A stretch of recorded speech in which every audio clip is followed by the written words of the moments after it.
clip vidéo a pour but de vous expliquer quand aura lieu la fameuse migration First Class Office 365, mais surtout justifier le choix du moment et aussi vous expliquer de comment ça va se passer un petit peu avant, pendant la journée de la migration et puis après.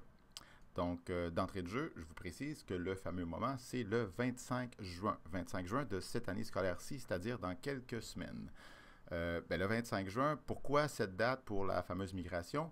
Sachez d'abord que c'est suite à une analyse sérieuse qui impliquait beaucoup de personnes, où tous les scénarios ont été envisagés, toutes les implications, les enjeux ont été considérés pour choisir non pas la meilleure journée, ça n'existe pas, mais plutôt la moins pire journée, le moins pire moment pour effectuer officiellement là, la fameuse transition.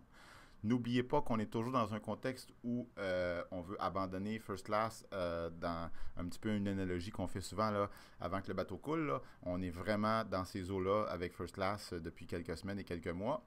On veut aussi que ce soit avant le renouvellement du prochain contrat avec First Class, bon, économie de 45 000 qui est toujours intéressante à effectuer, qui en passant a déjà été investi dans une augmentation très très importante de la bande passante. Là. Déjà, nous pouvons profiter on a comme triplé ou quadruplé la bande passante auquel on a droit là, avec Vidéotron grâce à cette économie. Ensuite, on veut pouvoir utiliser les deux outils en simultané avec la pleine fonctionnalité de First Class. Là, et ça, on ne peut faire ça que si nous effectuons la migration avant le renouvellement du prochain contrat. D'autres raisons qui expliquent ce choix. Avant le début de la nouvelle année scolaire, il est évident qu'il y a plusieurs avantages à ça. Avant le début des vacances, mais surtout avant le début de la rentrée, parce que c'est un moment où déjà les techniciens, ne serait-ce qu'avec la rentrée, sont sursollicités. Les besoins sont déjà énormes, alors on ne voulait pas jumeler rentrée et puis migration à un même moment où on voulait les éloigner le plus possible.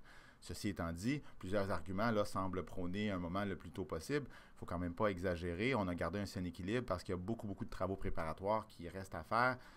Puis ben ça, on ne pouvait pas les effectuer là, en effectuant la migration là, plus tôt que le 25 juin. Ensuite, il est très intéressant d'avoir plusieurs utilisateurs qui vont effectuer cette fameuse migration-là avant les autres, comme l'ont déjà fait les techniciens, moi-même, et comme s'apprête à le faire les réapos. Alors, c'est très, très, très intéressant que de pouvoir profiter, de pouvoir suffisamment préparer le terrain pour avoir un certain nombre d'utilisateurs qui auront migré d'avance. Ils vont vivre certains irritants, ces personnes-là, puis il faut que ce soit des gens autonomes parce que vous comprendrez qu'on ne peut pas supporter à la fois des gens qui ont migré d'avance, puis en même temps continuer à préparer le terrain, puis programmer pour que la migration se passe bien. Mais bref, que d'avoir un grand nombre de personnes, ça sera très, très aidant pour justement accompagner les milliers d'utilisateurs qui auront à migrer officiellement là, le 25 juin. D'ici le 25 juin, que se passera-t-il? Bien, on vous l'a déjà précisé, nous allons vous offrir des informations sur une base régulière. Nous vous offrons déjà sur le site web du Récit local, c'est-à-dire récit.csvdc.qc.ca, plusieurs articles, plusieurs clips vidéo qui vous permettront de comprendre comment fonctionne Office 365 et même d'y entrer parce que sans le savoir peut-être, si vous n'en avez pas entendu parler de la part du réapo de votre établissement, bien, vous avez tous accès déjà à Office 365. Vous y avez déjà une adresse de courriel temporaire qui n'est pas à commercial csvdc.qc.ca parce que celle-là, ben, les courriels entrent dans First Class, mais plutôt à commercial au 365.csvdc.qc.ca. C'est une adresse temporaire pour si vous voulez expérimenter puis utiliser Office 365 tout de suite sans effectuer la migration avant les autres. Là, ben, vous y avez déjà accès à tout ça et toute la documentation se trouve donc sur le site web du Récit. Vous ne pouvez pas la manquer d'entrée de jeu quand vous arrivez sur le site. Il y a une grosse manchette là, qui porte le titre Office 365. Aussitôt qu'on parle de formation, d'accompagnement puis de ressources, il vient rapidement une question, est-ce qu'on aurait la possibilité d'avoir la formation en personne pour tout le monde? Vous devinerez très rapidement que ça ne sera pas possible avant le 25 juin et même pas après non plus de toute façon. Il y a un ratio là, de moi versus des milliers d'utilisateurs qui fait en sorte que c'est relativement impossible, mais c'est de moins en moins problématique ça parce que nous avons plusieurs moyens alternatifs pour vous permettre d'avoir les informations puis la formation sous d'autres formes. Puis en passant, les besoins sont beaucoup moins grands qu'ils l'étaient il y a 15 ans quand on a implémenté, quand on a démarré avec First Class, parce qu'à ce moment-là, non seulement il fallait montrer comment faire avec First Class, mais il fallait aussi expliquer ce qu'est le courriel. La majorité des utilisateurs en étaient à leur début et ils ne pouvaient pas faire de transfert de quelque chose qu'ils connaissaient déjà très bien vers un nouveau produit, ce qui est le cas présentement. Donc, de un, les besoins sont moindres et de deux, on aura beaucoup d'autres façon qu'en personne pour vous accompagner, entre autres, des captures vidéo comme celle-ci, qui est moyen intéressante là, parce que ce ne sont que des faits que j'ai devant vous, mais imaginez que je travaille directement sur l'interface du logiciel puis je vous montre comment fonctionne le courriel, ce qui sera fait dans les prochaines captures, là, ben, c'est un moyen qui s'approche beaucoup de la formation en personne, qui sera quand même disponible, mais pas pour tout le monde. Bref, pour pas que ce clip-là soit trop long, je passe tout de suite à quelques faits au sujet du 25 juin de la journée même. Bien, sachez que votre adresse de courriel ne change pas. Ce n'est qu'à partir du 25 juin au matin que En fait, le gros changement, c'est que les nouveaux courriels vont entrer dans Office 365 plutôt que d'entrer dans First Class. Puis à ce moment-là, la fameuse adresse temporaire que vous avez présentement chez Office 365, là, qui est commercial o365.csvdc.qc.ca, bien, cette fameuse adresse temporaire-là, elle disparaît. Et puis, bien, les nouveaux courriels qui vont entrer, ce sont ceux qui sont adressés à commercial.csvdc.qc.ca. Puis, ils n'entrent plus dans First Class, ils entrent exclusivement dans Office 365. Donc, c'est l'outil à utiliser à partir de ce moment-là par tout le monde pour la réception et l'envoi de tous les courriels professionnels ou personnels. Sachez quand même que, je le répète, vous continuerez à avoir accès à First Class et même que First Class va demeurer pleinement fonctionnel. Pourquoi on ne va pas bloquer la possibilité d'envoyer des courriels de First Class, même si assurément il n'y a plus aucun courriel qui va y entrer? On veut vous laisser la possibilité d'envoyer des courriels de First Class. Pourquoi? Pour vous les envoyer à vous-même, pour faire le transfert de certains contenus qui n'auraient pas été automatiquement transférés de votre boîte aux lettres, ou bien pour effectuer les transferts des contenus qui sont dans des conférences dont vous seriez responsable. À ce moment-là, ça vous prend la possibilité d'envoyer de First Class, vous pouvez l'envoyer à vous-même, et puis là, ben, vous allez le recevoir de l'autre côté, c'est-à-dire dans Office 365. Le 25 juin sera une journée particulière où le support aux utilisateurs, c'est notre priorité, ça sera notre priorité à ce moment-là. Bien, sachez que les techniciens seront tous nolisés pour répondre en priorité aux demandes à ce sujet-là, c'est évident. Il y aura même une ligne téléphonique d'urgence qui sera créée. On vous en informera au cours des prochains clips vidéo. Il y aura évidemment beaucoup de prises de contrôle à distance au besoin là, de vos postes par les techniciens. Vous pourrez communiquer avec eux qui seront en partie au centre administratif, mais en grande partie, ils choisiront la plus grosse de leur école et c'est là qu'ils se trouveront pour vous accompagner. Vous pourrez les interpeller de toutes les façons possibles et imaginables. Il ne sera pas nécessaire lors de cette journée-là de faire des requêtes, étant donné là, la particularité de la journée. Votre boîte aux lettres, d'autres détails importants à comprendre. 95% des contenus qui sont dans First Class, mais en fait, on se projette le 25 au matin, là, 95% des contenus qui sont dans First Class vont déjà être dans Office 365, dans votre boîte aux lettres de cet outil-là. Pourquoi je n'ai pas dit 100%? C'est une marge d'erreur inquiétante.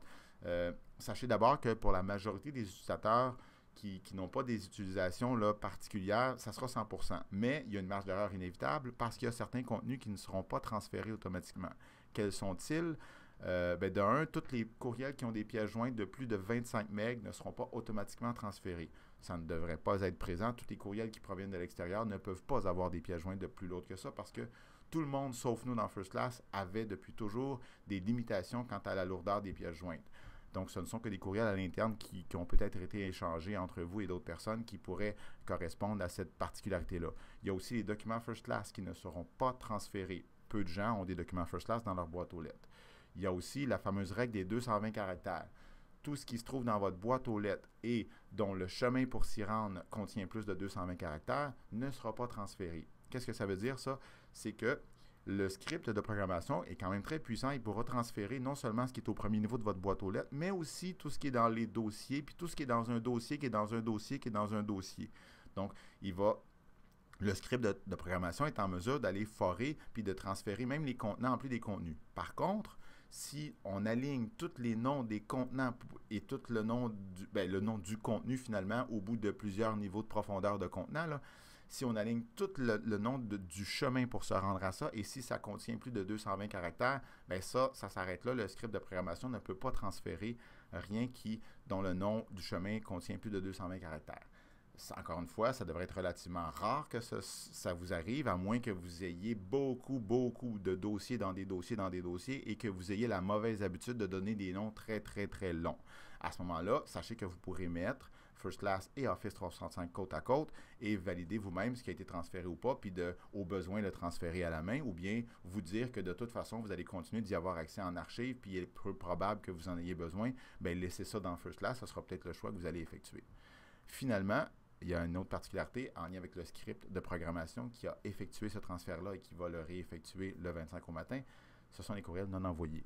Les courriels non envoyés sont tous transférés, il n'y a jamais d'erreur, sauf que la date du courriel non envoyé devient automatiquement le jour de la transition de la migration. Puis il y a aussi les destinataires. Si vous aviez préalablement inscrit les destinataires à votre courriel non envoyé, là, en passant, c'est des drapeaux blancs dans First Class, ça là. Bien, les destinataires, on ne sait trop pour quelle raison, ne sont pas transférés, puis pire que ça, il y a d'autres destinataires de façon relativement aléatoire là, qui sont mis à la place des bons destinataires si vous en aviez mis un. Donc, il faudra vraiment vérifier vos courriels non envoyés. Encore une fois, ce n'est pas un problème qui devrait être majeur parce qu'on a en général très peu de courriels non envoyés que nous accumulons dans First Class. Le 25 au matin, votre boîte aux lettres, je poursuis. Il y a un travail préparatoire qui est déjà, un transfert préparatoire qui a déjà été effectué. Donc, il y a une copie de tout ce qui se trouvait dans votre boîte aux lettres en date du 20 mars, qui a tout été transféré et qui est déjà disponible dans Office 365, dans votre boîte aux lettres qui est à cet endroit-là.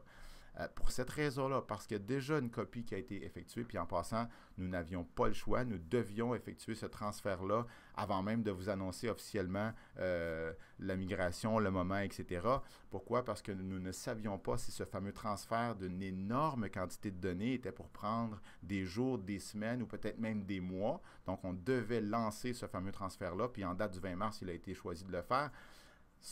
Cette information-là, elle est très importante parce que ça veut dire que vous ne devriez pas faire aucun ménage de contenu que vous avez dans First Class qui date d'avant le 20 mars. Pourquoi? Parce que si vous les supprimez dans First Class et que vous effectuez du ménage là-dedans, bien, c'est déjà copié dans Office 365 de toute façon. Puis c'est pas une synchronisation, là, c'est une copie qui a été faite. Donc, vous devrez refaire le ménage dans Office 365. Personne ne veut ça.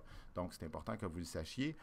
Par contre, qu'arrive-t-il avec tous les contenus qui s'accumulent dans First Class depuis le 20 mars puis qui vont continuer de s'y accumuler jusqu'au 25 juin? Bien, ces contenus-là seront transférés juste la nuit du 24 au 25 ou le 25 au matin très tôt lors d'une deuxième opération transfert qu'on sait maintenant combien de temps ça devrait prendre parce qu'on peut faire une corrélation là, avec l'ancien transfert qui, lui, impliquait une gigantesque quantité de données, là. Bref, ce nouveau transfert-là sera fait à ce moment-là seulement. Ou bien, si vous migrez avant les autres, il sera fait au moment de votre migration. Alors là, il est toujours temps de faire du ménage aux besoins, si vous le désirez, de ces contenus-là qui sont entrés entre le 20 mars et le 25 juin avant qu'ils soient migrés, avant qu'ils soient transférés automatiquement dans Office 365. On parle bien sûr de votre boîte aux lettres exclusivement. Il en est tout à fait autrement pour tous les contenus collaboratifs, toutes les conférences. Ce ne sont pas des transferts qui sont automatisables malheureusement et ce seront les responsables de ces fameuses conférences-là qui seront appelés à contribution, mais je n'entre pas dans les détails tout de suite pour ces contenus collaboratifs. Bref, après le 25 juin, on comprend que Office 365, c'est l'outil que nous utiliserons exclusivement pour la réception de 100% de nos courriels et pour l'envoi de 100% de nos courriels. Les seules raisons qui nous pousseraient à aller avec First Class, qui va demeurer pleinement fonctionnel et dont les archives vont demeurer pleinement disponibles, ça sera pour nous envoyer à nous-mêmes des courriels pour qu'on les reçoive de l'autre côté chez Office 365. Fait très important à comprendre. En conclusion, j'espère que j'ai bien exposé les raisons qui motivent notre choix du 25 juin pour le moment de cet énorme changement qu'on s'apprête à vivre. Je répète que nous sommes conscients que ce ne sera pas un passage facile, mais que nous allons faire plus que ce qui est humainement possible pour réussir cette migration et faire en sorte que ce soit le plus agréable possible pour la majorité de nos utilisateurs. Sur ce, la prochaine capsule vidéo devrait parler du quoi. Enfin, vous pourrez voir qu'est-ce qu'Office 365 si vous n'y êtes pas déjà allé de vous-même. Je vous expliquerai quels sont les outils majeurs que vous allez utiliser à partir officiellement du 25 juin. Merci, à bientôt.